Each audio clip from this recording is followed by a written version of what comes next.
ഇന്ന് തന്നെ ഡൗൺലോഡ് ചെയ്യൂ. കാണൂ നിങ്ങളുടെ ഫേവറേറ്റ് ഷോസ്. അവര് തമ്മില് അത്രയ്ക്ക് വലിയ പ്രശ്നമാണോ?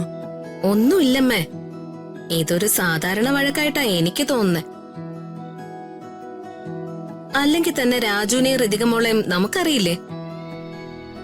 അമ്മ അതൊന്നും ഓർത്ത് വിഷമിക്കണ്ട. അതൊക്കെ അവര് തമ്മിലുള്ള കാര്യം അവര് തന്നെ പരിഹരിച്ചോളും.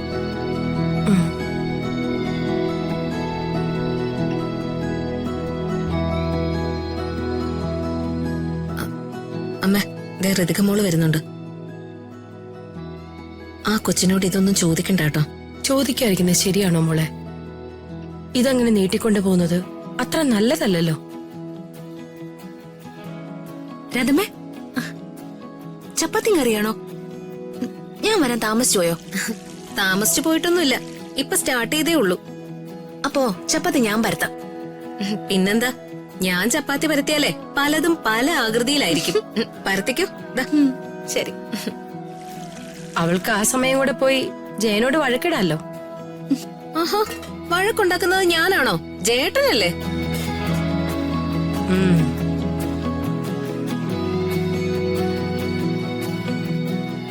അല്ല, ഈ കല്യാണം കഴിക്കുന്നതൊക്കെ വഴക്കുണ്ടാക്കാൻ വേണ്ടിയാണോ?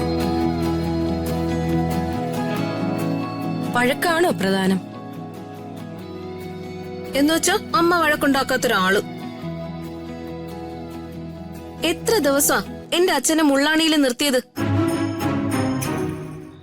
എനിക്ക് മനസ്സിലായി, ഇവർ ഈ സബ്ജക്ട് എടുത്തിട്ടത് തന്നെ ഞങ്ങളുടെ കാര്യം ഉദ്ദേശിച്ച. ആ, ഞാനും വേണുവേട്ടനും തമ്മിൽ വഴക്കുണ്ടായി എന്നുള്ളത് നേരാ. അതിനൊരു കാരണം ഉണ്ടായിരുന്നു. ഇരു കൂട്ടർക്കും പരസ്പരം ബോധ്യപ്പെട്ടപ്പോ ഞങ്ങളത് അവസാനിപ്പിക്കുകയും ചെയ്തു.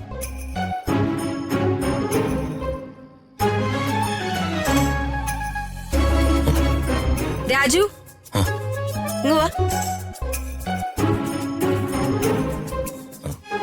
എന്താമ്മേ? നീ എന്താ വന്നിട്ട് പെട്ടെന്നങ്ങ് തിരിച്ചു പോയത്? ഏയ്, ഒന്നുമില്ല. നിങ്ങൾ തിരക്കിട്ട ജോലിയിലല്ലേ, അതുകൊണ്ട് ഡിസ്റ്റർബ് ചെയ്യണ്ടെന്ന് കരുതി പോയതാ. ആണോ? നീ മോളോട് പിണക്കമാണോ?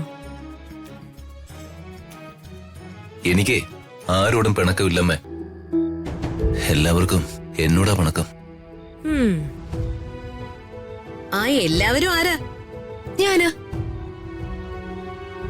എല്ലാവരും രാജു അർത്ഥമാക്കിയത് എന്നെയാ.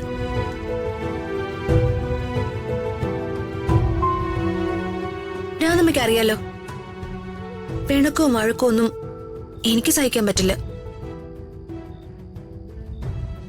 രാജുവിനാ രാധമ്മേ എന്നോട് പിണക്കം.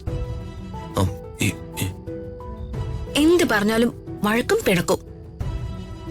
അയ്യോ, എന്നോടിപ്പോ സ്നേഹത്തോടെ ഒരക്ഷരം പോലും പറയാറേയില്ല. മാഡം, മാഡം നുണ പറയല്ലേ?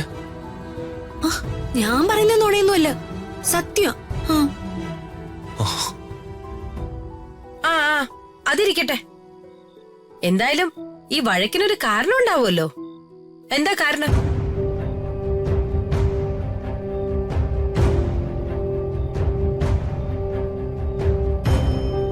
അകലെ